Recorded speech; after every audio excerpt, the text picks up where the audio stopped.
that fight or flight response was high alert, red. It was like busting. It was like the mercury in the thermometer had busted. It said, you gotta go. Yeah. And I put out that fire. I threw everything in the back, the radio. I don't even know what I had laying out there. And I got out and I booked it.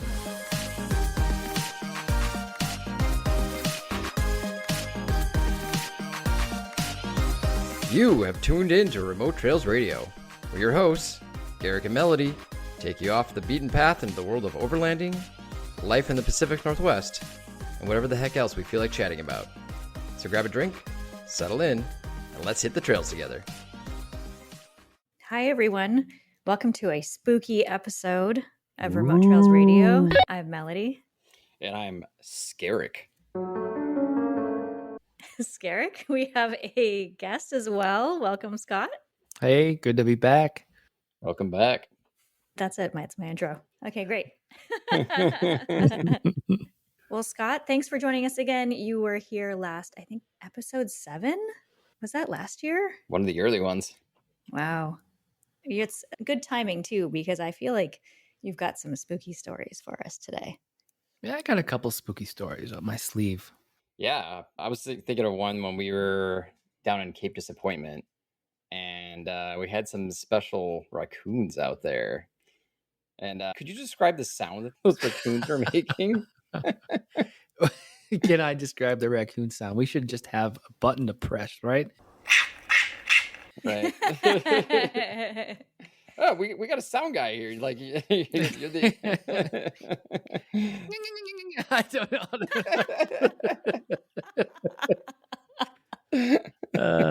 That's amazing. We were camping in Cape Disappointment, but we weren't at one of the campsites that was really close to the water. It was one of the more inland ones.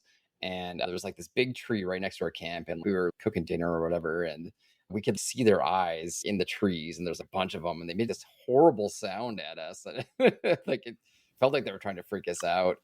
And then I think it was Carlos was like, "Hey, who stole my Coke out of my exactly back of my truck?" Yes. Right? Yep. And then lo and yeah, go ahead. And then lo and behold, there was the evidence, the footprints and the dust that was left on his tailgate. There they were, little coon tracks. Went and stole his can inside the back of his truck. By the way, he was sleeping in the back of his truck too. But that all didn't happen at the same time. But yeah, they got up in there, no problem. And they took the can. The can was gone. Yeah, that was funny.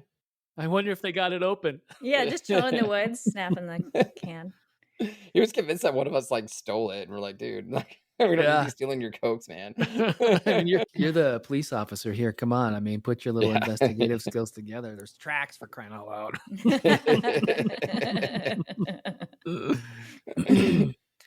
But I remember having the raccoons, and you're exactly right, Garrick. You shine the light in the background, which was tall grass, shrubs, trees, and they were just hanging around. They were all in there.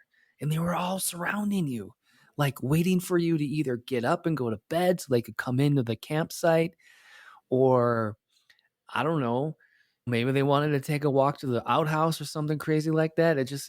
It was unnerving for me a little bit because I've always heard these horror stories where there would have been like a rabid raccoon, and you hear people where this raccoon just goes crazy and it chases you, and it's like a zombie raccoon, and you could beat it with a shovel 10 times and it's still coming at you, all this kind of stuff. So that was kind of in the back of my mind the whole night, and that's what made it pretty creepy for me. The wildlife that lives around campgrounds, and they've learned how to steal it, like most of the time it's usually birds that as soon as you step away from a table, they'll swoop down and take your food and whatnot. But this was the first time where they've been like more active and making sounds at us and trying to freak us out. And this is not okay, raccoons. This is in no way okay. Yeah, it was something else. Was it like an established campsite? Like they knew you'd be coming in so that they could try and scare you out of your food? Or were you kind of invading their space? This is an established campsite inside Cape Disappointment State Park. Yeah. All right. So yeah, this is a routine that they've developed apparently. Okay. And I could see it working on some people because it was a very freaky sound. I was like, I didn't realize raccoons could make that sound. Yeah, I've let's be never heard it personally, so I'm surprised. Oh, yeah. And let's be clear, it wasn't like 3 or 4. It wasn't like It's 3 or like 4 random raccoons. It was like, I don't know, Garrett, families. 6. That tree freaking had eyes, man. Yeah, it was a lot. Exactly. It was a lot. Melody, I know you have some knowledge about creepy wildlife sounds, specifically relating to cougars. Yes, I do. I have spent quite some time in Western Canada, so I believe that's probably where I heard them the most. However, I did hear from Doug that he heard it in Washington as well. And we know there are a lot of cougars here. Hmm. The cougars, when they call out, they sound exactly like a baby crying, rather. And that can really creep you out if you don't know that sound at all. It sounds like a human baby. Sounds exactly like a human baby crying. Oh, Wow. That's so creepy. It's really creepy, especially when you're going to the bathroom late at night and you're walking from your tent to the outhouse, for instance, and you hear it and it sounds off in the distance, in the thick of the woods and the trees, where you're not expecting there to be any kind of human. So my advice is to not go after it. Do not try and save that baby in the woods. That is most likely a cougar that is calling out. As I read, they use this as a communication tool. So they cry to their cubs and they also cry for mating. So you could be disturbing a very important project or a party that no one invited you to. Wow. A crying baby. My mom always warned me about the cougar mating calls. Yeah, what does it sound like? Yeah. Hey, Garrick, you're cute. Hey, darling. Yeah.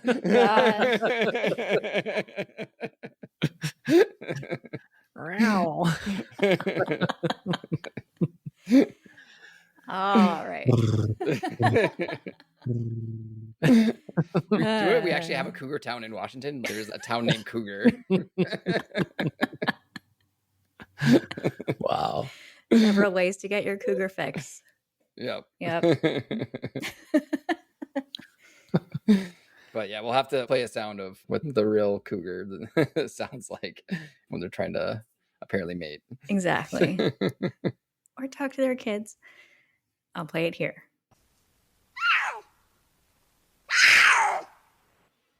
That's weird. It's the same sound that they use for both of those. Well, I'm generally going by what Google says because I'm not a wildlife expert, so I don't actually know which call is for what, but according to Google, they use it for communication. So it can either be a mom or a baby cougar. I guess it kind of makes sense though, because I always thought of them as silent stalkers for like when they're actually going after prey. So it makes sense. That's actually they're using to communicate to each other. Good to know. Either way, I don't want to hear it and I don't want to be near it. So. Yes, right. I know. Yeah. Cool. Well, yeah, that's the creepy wildlife encounters that I'm aware of. But there's also, I think, spooky overlanding destinations you can go to. A lot of people are like really big into, going to ghost towns and that sort of thing.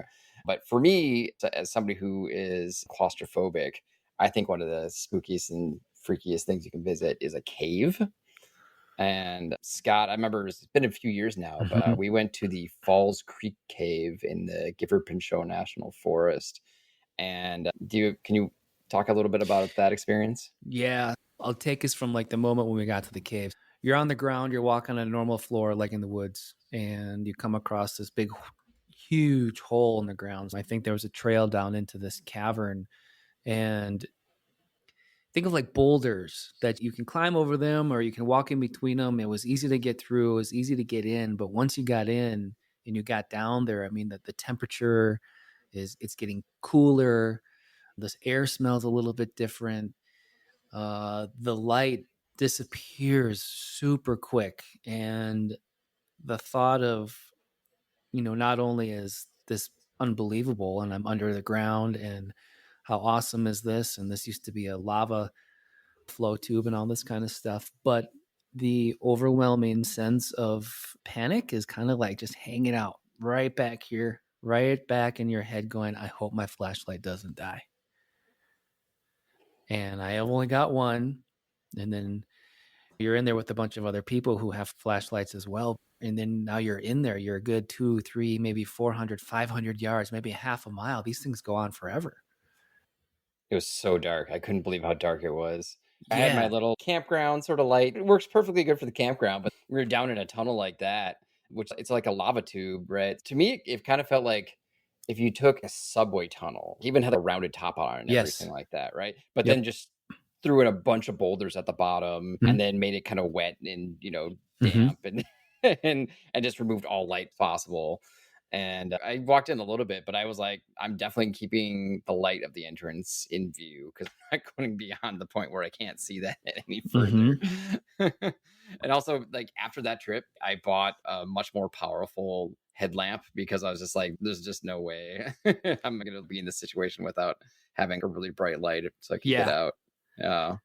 Yeah. And you realize that while you're in there, I mean, for the average person, I'll just say, oh, I've got my flashlight on my cell phone. Okay, great. Yeah. That'll get you through the hallway of your home. Yeah. But it's not going to get you out of that cave without a bruised knee or slipping and scratching yourself on the rock. It just doesn't shine. And you really needed light. The other thing that was in the back of my head while we were down there is imagine turning your lights off in this pitch black tunnel. I mean, we're talking can't see your hand in front of your face. There's nothing there to give you any visual clue that your hand is even in front of your face. It's so dark. You might feel the heat off your hand on your face. Do a couple spins and see which way you're going because without the light, you would never know which direction you're walking. And you Yeah. could keep going and going the wrong direction and be literally stuck in there until some rando comes down on a little hiking trip with this bunch of buddies and rescues you. I mean, you think about canyoneers or cave divers going down and Yeah. doing Like this kind of splunkers. stuff. Yeah. Oh my God. And they're like squeezing into like tight holes and Oh, whatnot. uh-uh. It's so insane. Yeah, no, Yeah. no, thank you. All Uh-huh. right. Yeah. I actually looked up a few websites about the Falls Creek Cave after the fact, and apparently it's 1.4 miles long. So it's almost a mile and a half long, which makes it one of the top 50 in the world for lava tube lengths, which I thought was kind of wild. Apparently, we have more of them too in Washington. We also have 8 caves. It's on a map, but it's not something that like people know about because, as you said, we kind of scrambled in. There's not like stairs leading in like there is with the 8 caves or anything like that, and Yeah. it's not very obvious at all.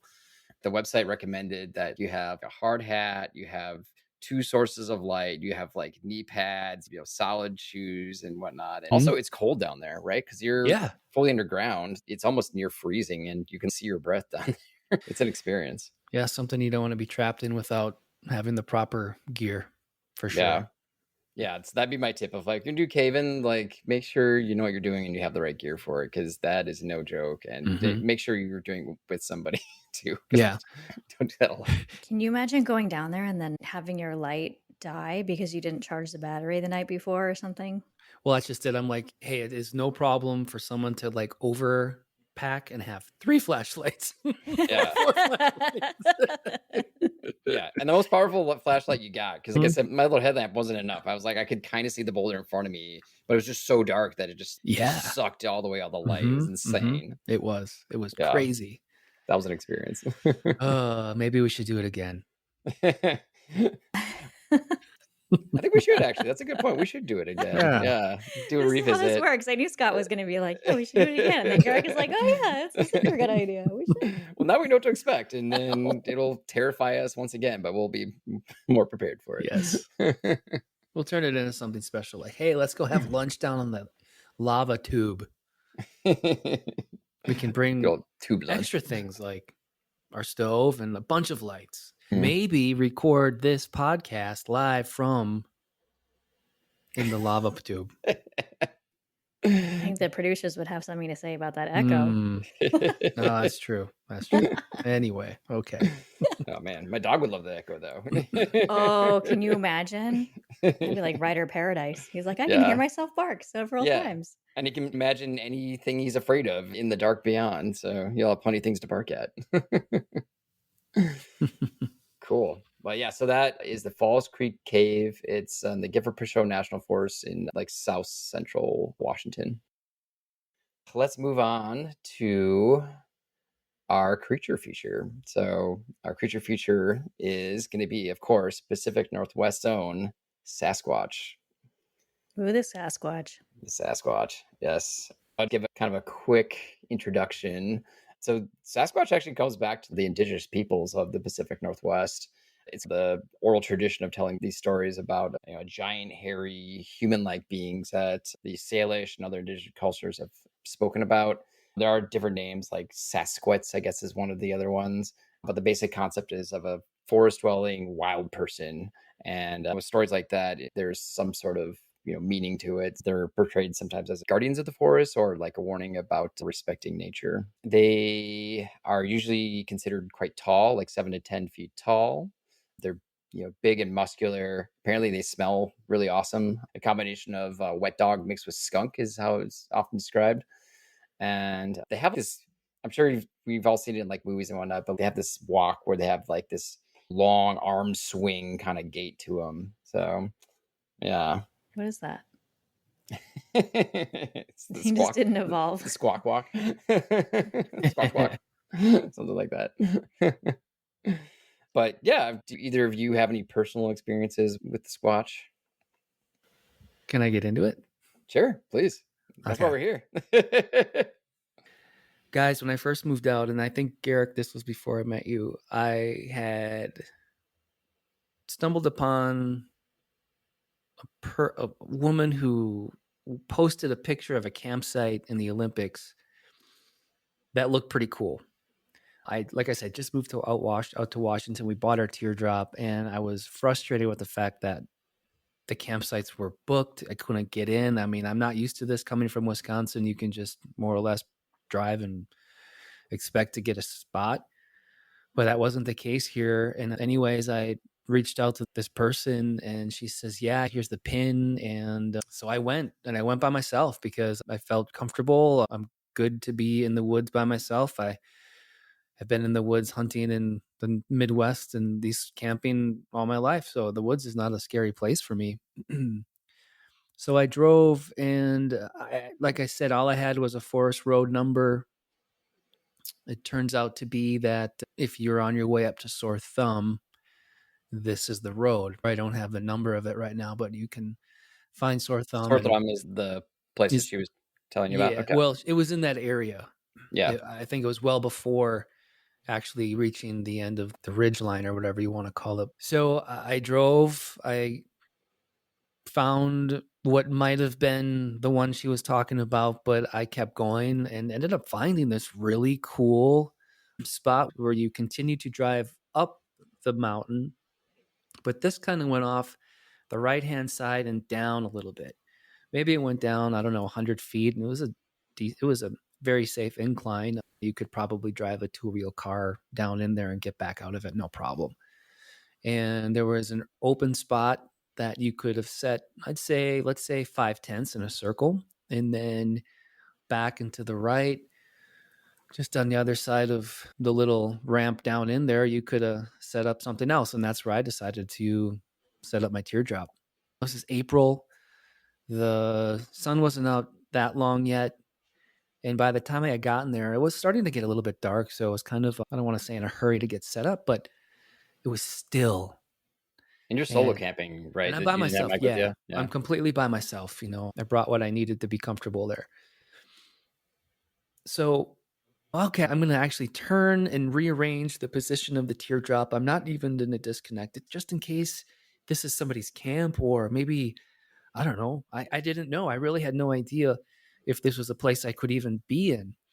There was some bushcraft stuff going on there, a little teepee, a little table set up, and I'm set up in a position where I'm comfortable and I could just peel out if I wanted to. But there was just, I don't know, something. Maybe it was a little bit of snow in that open spot still, the temperature, the stillness, maybe a little bit of fog kind of coming in from the top.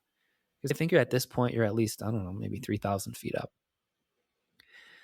And I just had what then was maybe a little something, a feeling of something like, okay, yeah, you're here by yourself, just chill out. It's okay. There's nothing around here. And just to make myself feel better about that, I just walked around with a flashlight and shined around and just make sure there was nothing under the little teepee or there was nothing over here, nothing over there. Bushcrafting that, like, you didn't build yourself can just be kinda creepy in its own right, I've always Yeah. felt, Yeah, it's kinda right? like a little Yeah. Blair Witchy in a way. Just Mhm. somebody made it there. You Exactly. don't know what they did to it. Maybe they Or what they what's the used it word? for, yeah. Yeah. Maybe it was for a ritual or something crazy. I'm sticking my head inside the teardrop to, I don't know, roll my sleeping bag out, and I keep having to kind of pull my head out and look to my left and my right. It felt like something was around, but I shined it. Looked around. There's nothing there. It's still. I would have heard something. So I continue on. And again, I stick my head inside the teardrop and I can't even get to the point where I'm rolling my sleeping bag out. So think about the time it takes for someone to just roll their sleeping bag out. It doesn't take long. I Mhm. couldn't get it done. Wow. So finally, I'm like, this is ridiculous. I had my little Bose speaker. I turned my radio on. I even started to make a fire. Fire keeps anyone company. Sure, So I've Yep. got the yeah. fire going. I'm playing, I don't know what I'm playing, probably some old country music stuff, Marty Robbins or something. And I go back in to pull my bag out and I couldn't do it, you guys. There was something so strong that was just there. I can't tell you what it was. I never saw it. And the only thing that I can relate this to is like, let's say that there's something wrong and you need to make a decision whether it's time to go to the hospital or call 911 or something's going to happen to you. That fight Mhm. or flight response was high alert, red. It was like busting. It was like the mercury in the thermometer had busted. It Oh said, boy. you got to go. Yeah. And I put out that fire. I threw everything in the back, the radio. I don't even know what I had laying out there. And I got out and I booked it. And I booked it all the way down to Kalela Campground. Oh, wow, But you that's a guys, quite a distance. I was like a 30 minutes back down south on the highway or whatever, wherever I ended up. But to this day, I can't describe the feeling. I can't put a name to it. I can't say there was a cougar in the woods or there was a Sasquatch hanging out or there was an Indian spirit. But what made me feel like that? Yeah. You got spooked, man. That's the very definition, you got spooked. And when I tell people that story, it depends where they're from. If I tell people that story and the folks are from out here, they're like, yeah, dude, you did the right thing. You got to follow your gut. You got to like hone in those senses and make the right decision. And I'll tell some people in the Midwest, I'm like, oh, yeah, you scaredy cat, blah, blah, blah. I'm like, no, man, you had to be there. You had to be there. So I left. And to this day, I don't know what it was. But here's the thing. Here's the other thing about this particular spot. Melody, I don't know if you were there. We tried to go back to the spooky Camp Bottom. Garrick, Melody, Beth, Shannon. We Okay, tried to it go was there too, back. yeah. Yeah. And Nick was there too. yeah, Yeah. Nick. Yep. Mhm. And it was after Thanksgiving, is actually maybe the week after Halloween. It was November. But I told my neighbor lady, Linda, I said, hey, Linda, because she come walking over. She said, where are you going? I'm like, oh, I'm going to go. I'm taking my crew. Remember that one story about the campground, that camp thing? And I got spooked out. And she's like, why in the heck are you going back there, Scott? You need to listen to the universe. Something is telling you not to go back. I can't believe you're going back. She was just dumbfounded that we were going to go back there. I got my crew now, though. Yeah. I mean, I got We're my crew. gonna We're going to bust go some check it ghosts. out. Yeah. If they all get that, Witnesses. yeah, if they all get that freaked out feeling, then yeah, there's something there. I'll never go back, but I'm not sure. And I want to find out. Well, we could have driven right there. It would have been 20 minutes and that would have been the whole weekend. But we did take the long route. We encountered snow. We encountered deadfalls. We encountered So much just deadfall. so much work. Yeah. Massive boulder. Yeah. Ultimately, we found, I mean, I'd say we're more than halfway there, but a huge boulder in the middle of the road that we didn't move and we had to turn around. Fast forward to coming back home and Linda's out walking her dog. She walks by. She's like, and she's just got this weird attitude, this weird little vibe to her. So, oh, how did it go? Like she already knew. I'm like, well, Mm. Linda, as a matter of fact, there was a boulder in the middle of the road and we never got to it. And she just went nuts. She's like, see, I told you there's a reason why you are not supposed to go back to that campsite. There is a reason. The universe is telling you something, and don't ever go back. I mean, however you want to chalk it up, I got spooked out. There was something definitely in the air. Something kept us from getting back there. And I don't know. Do we go back? I haven't technically been there, but I think I've seen it because I remember I camped with you and Mike up on Sore Thumb once. Yeah. And on the way up there, I saw what you described. I was like, oh yeah, there's this nice little drop in, and it's like a big, nice flat area. It's very wooded there, but like it looked like it'd be a pretty decent spot. And usually when I see those, I'll roll in and just do a quick scout and then mark it on my map, whatever. But this time I rolled up to it and I was like, yeah, it looks good. And then I was kind of like, I don't know.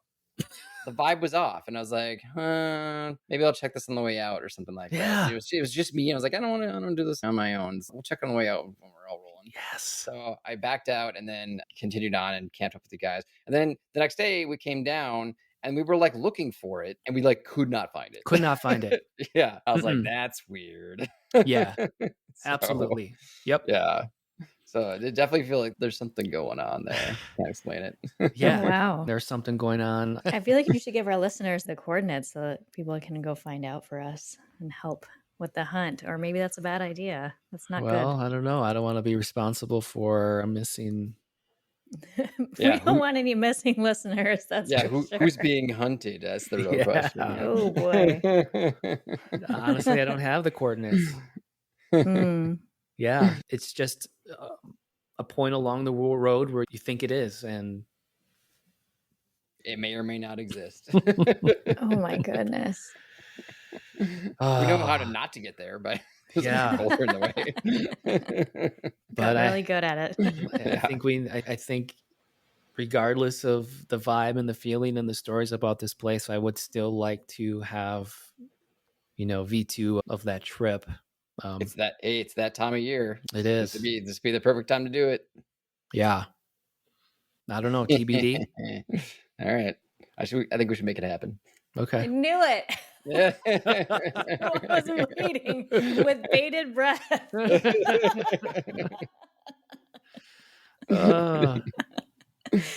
It'll probably turn out that it's gone. It's like just been completely, big boulders put in the way and below, and can't even access it. Yeah. Imagine that. That's how this works. Nice. So that's remains to be seen. If suddenly we just stop giving episodes, then you know what happened. We went to Spooky Bottom and it got us. Yep. Oh boy. I've heard stories of people's experience in the Olympics similar to this. Now, I never had anything walking. I never saw anything. I never heard anything. But I felt. And I've had some good friends of mine say they've heard. Yeah. And they couldn't match that sound with something they've ever heard before. Yeah, well, bring it back to Sasquatch. I have met people here in Washington that say they've seen Sasquatches, and they are like fully adamant, not joking around, very serious. So it is definitely a thing here. Apparently, Washington has more sightings than any other state. So if they do exist, they seem to prefer our state. So wow. Yeah. Is there like a phone number to call, like a report line when you see one, or? Oh, there absolutely is. I don't have it available to me right now, but there's a whole center that this guy created for just researching Sasquatch. So absolutely, there's a number to call for that. Wow. So we'll have to link that in the show notes. Actually, there are some famous sightings, though. There's a video that I swear everybody's probably seen because it's from the 60s, and that shows the Sasquatch. It's like a real blurry cam sort of thing. But if you go to YouTube, they have a stabilized version of it, so you can kind of get a better view. And people are like, oh, maybe it's just a person in a costume, which maybe that's it is, but it is a very iconic film at this point. So that was in California. But then actually we have an area near Mount St. Helens in Washington called the Ape Canyon. And it's called Ape Canyon because apparently there were some miners that were working out there, and they claim that they were attacked by these large ape men, and we're throwing rocks and stuff at them. So that's why it's called the Ape Canyon. And that was way back from like 1924. Well, it fits the timeline of this one thing that I wanted to discuss about the Sasquatch. Did you know that the Olympic National Forest was named by Teddy Roosevelt back in the 30s, maybe? No. I did not. Okay. That's cool.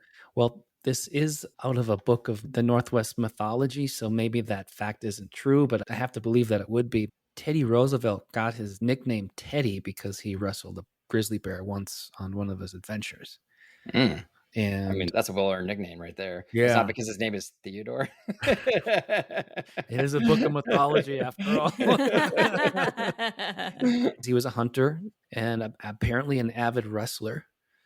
And he believed in the Sasquatch. So he, for a lack of a better word, studied how to kill the Sasquatch. I mean, the myth goes that he came out here and found the mythical creature that lives between the real world and the, let's say, mythical world. And you can't just kill a Sasquatch. There's a different set of guidelines per se on how to actually kill the Sasquatch. Doesn't follow the normal rules of physics and mortality. Yeah, right on. So it turns out that Teddy Roosevelt actually runs into the Sasquatch. And the Sasquatch pleads with him to spare his life and that his kind, the way of the Sasquatch, is dying out and that he should help preserve the species and the habitat. It turns out that Teddy Roosevelt basically lets the Sasquatch go and names the Olympic National Park as a preservation to help preserve the life of the Sasquatch. Nice. And you can read that in Volume 1 of the Northwest Mythology. All right. That makes him kind of like a national cryptid. Yeah. Yeah. So anyway. Cool. All right. So that was the Squatch, as we call it here in the Pacific Northwest. Hey, Garrick here, just jumping in real quick. If you like what you're hearing, you can help us out by giving us a follow on your podcast apps. So you get our latest episode whenever it comes out. You can give us a 5-star review on Apple Podcasts, and you can share us with your friends. Thanks much. I have one spooky story that I like to tell around the campfire that you have both heard, but I will recount it for our listeners. I grew up in South Dakota on a farm out there, and apparently it was near a burial ground of the native Lakota in that area. So my mom said like that they used to come out there and have like powwows and whatnot early on. We lived on a road that's called Whispering Hills Road. And I think the whispering part kind of gives some credence to my mom's claim. But it is hills. So as you're driving on this road, and it's just like a really rural gravel road, but like you kind of go up a hill and down a hill and up a hill and down a hill. And because they're a steep enough grade, as you're going up the hill, you have to honk just in case there's another car coming the other direction, so you don't sideswipe each other. But at night, it doesn't really matter because you can see the headlights, right? So you don't have to do the honking. You can see the headlights coming. But there were several times when I was driving down this road and I would see a car coming. I would see the headlights going up and down. And so I was preparing to pass it at some point. But then eventually there would be no car. And there's not really an explanation for that because there's houses on that road, but they're ranch houses that are like really deep in. So if a car had turned, I would have seen it actually driving down their long driveways to their ranch houses. I always thought that was kind of weird. And then this kind of all came to a head when I was traveling with my family and we turned onto Whispering Hills Road. And I mentioned to him, I was like, hey, have you ever been driving down this road and noticed headlights coming the opposite way, but never actually see a car? And they all were like, yes, I totally experienced that. And then as we said that, as we were turning on, there actually was a car coming. And there was sort of like haha, wouldn't that be funny if it happened? And then sure enough, we go and we drive over and there's no freaking car. So we all experienced it together. We're like, okay, I don't know. And then my sister was in the car too, and she has Down syndrome, so she thinks about the world differently than most of us. And she got real creepy and was like, "Oh yeah, that's Grandpa trying to find us." Yeah, that wasn't helping. Wow. Yeah. So yeah. The funny thing is they've actually changed that road, so it doesn't have that name anymore. Now it's not like County Road 457 or something boring like that. The future generations won't even know. Man. Yeah, it's hard to explain those things sometimes. Yeah. I think it's time for us to move on to our random recommendations. Melody, would you like to start us off? Sure. As we're speaking, I was thinking, oh, I have a really good one today Oh, yeah. because All you were right. talking about cave exploration. And I All was right. just at Costco, which is one of our favorite places. I mean, besides the BDR, I think we're at Costco the rest of the time. Thank you for mentioning the BDR. That was another close one. I figured it had been an episode, so that was one episode too many. We went to Costco, and there's an amazing sale for X1 Infinity lights that are basically like work lights. They've got magnets. They're really small, but they're 2,000 lumens each and Ooh, rechargeable. nice. So you wouldn't even have the complaint that you don't have any space for them because they're tiny and really strong. So it's not quite a headlamp, which you should have anyway when you're exploring caves, but this would be a handy backup just in case. Hmm. And I think it said it runs about 2 to 2.5 hours at the strongest, 2,000 lumens. So you can't go exploring all day with these things, but you can do it for a little while and then get out of there. You said they have magnets on them too? Yes, they're magnetic on the bottom so that you can stick them different places. They're meant to be work lights, so you're supposed to stick them on a metal surface to help you, and it swivels. That could be really handy for reversing in the dark. And if you don't have chase lights, just pop a couple of those back there and use that just so you can see where you're reversing into. I actually have heard recently of magnetic ditch lights for your hood. I don't know if I would do it because of the paint. I don't know why I'm so worried about paint, actually. But I wouldn't do it. However, they say they're pretty handy. Yeah. Would they also substitute like a roadside flare? That would be a great idea if they would blink. That would be really cool. Put in your emergency kit. Yeah. Nice. Yeah, because actually on our Spooky Bottom attempted trip, that was the same trip that we were trying to find an alternate campsite, and Nick backed up into a tree because he couldn't see behind him, essentially. So there's a branch that was hanging down. And yes, I was with him when that happened. Yeah. I felt bad. I wasn't the navigator I should have been. No, you're supposed to be spotting him? Well, that's kind of what you would do. You're a passenger in the car helping. You should be helping the driver out. I mean, it was dark. Yeah, I remember exactly when that happened. Sure. Yeah, you just had a couple of those and just pop them on the back. Good to go. Cool. Maybe not while driving, but yeah, while backing up, definitely. Yeah. Absolutely. Cool. What about you, Garrick? Do you have a random recommendation? I do. I feel like it feeds into the Spooky Bottom vibe. It's a show I just discovered recently, but I think it's been out since 2021. It's called Yellow Jackets, and it's on Showtime, but you can stream it on Paramount Plus, I believe, and other streaming networks. It is a story of a high school girls soccer team that were flying from New Jersey to Seattle, but their plane gets like rerouted and goes over the Canadian wilderness and then crashes. And they basically have to survive in the wilderness. But this is not a real story. This is a fictional story, but it has echoes of a real story, like the Andes crash that the soccer team had. Live film. Yeah. So it's got kind of echoes of that. But like the way that they present the story kind of reminds me of Lost, because they have the present day, which is like 2001, of the survivors of it and like what their lives are like, in normal American life. But then they have the alternate timeline of when they were surviving through this experience. And so that's kind of cool because they keep jumping back and forth between those two timelines. But the real kicker is that, and they kind of drop this right at the first episode, like the first teaser sort of thing, is that they get into some weird pagan stuff, and there's definitely like human sacrifice going on. And and there's some presence in the wilderness, and that's like when you're talking about spooky bottom. I was like, there it is. Yeah. It's got 3 seasons so far. I have watched the first 2 seasons. I am working on the 3rd season currently.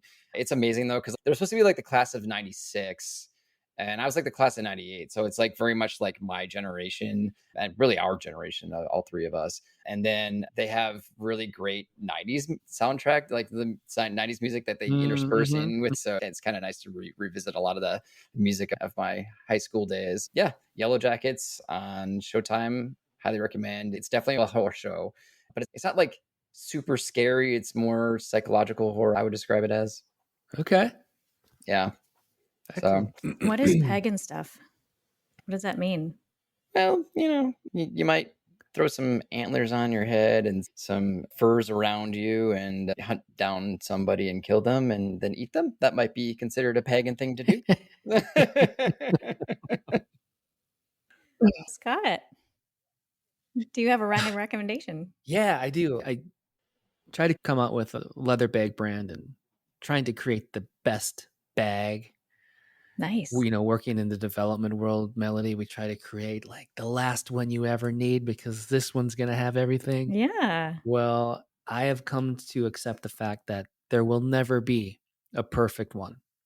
It doesn't exist. So that's why we all have multiple bags of multiple sizes for multiple uses. So many bags. Yeah, so many. We spent the last 3 months traveling. We were both in Europe for 2 months, and I did 3 weeks in northwestern Ontario, bear hunting, bear guiding, fishing, living La Dolce Vita. And I needed to find one more bag. We travel very light. We do our laundries on the trips. So I had a backpack. It wasn't a backpacking trip, but we put our stuff in a backpack. And I needed one more small bag. So I ended up landing on an Eberly stock, however you say it. Is this the name of a town? Yeah. No, it's the name of the brand. It's the name of the Oh, brand. brand. Okay. Yeah, Eberly stock Fade Sling. It's a lightweight EDC bag with some other, I guess, a carry and conceal pocket. I didn't buy it for a firearm. I bought it because I wanted a sling bag with multiple pockets that fit my computer, that also would carry my iPad, all of the little zipper bags of stuff that I keep inside of it. And I highly recommend this little sling bag. You wear it on the front, you can wear it on the back. Yeah, I absolutely love it. The inside is, what do they call it? You can stick the Velcro stuff to it. I bought some Velcro strips off of Amazon. I cut them to length so I can make my own little holders for stuff. Oh, sure. Or if you can buy some sort of, I don't know, a pocket that has Velcro on the back of it, you can totally trick out the inside of this thing to have your pens, your paper, your computer stuff, your cords. And I love it. Nice. So a sling pack, that means it's like it goes over one shoulder. Correct. And goes around to almost like a kind of like a bandolero sort of thing. Yes. It's like a bag. Yep. And then the big thing is I can kind of twist it around and then the contents are like right in front of you if you do that. Exactly. I can see that very useful for traveling for sure. Exactly. Awesome. And can you say the name of it one more time for our listeners? Yes, Eberly stock. Eberle Stock. Eberly stock.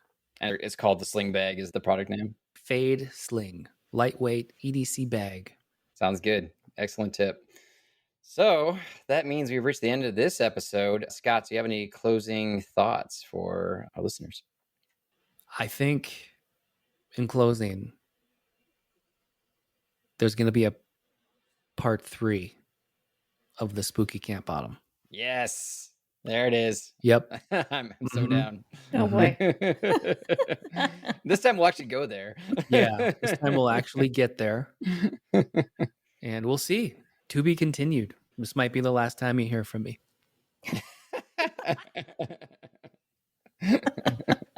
Awesome. Well, thank you for joining us once again, Scott. My pleasure, guys. And we'll call that a wrap. If you want to get in touch with us by email, let us know what you think. remotetrailsradio@gmail.com. RTR, over and out.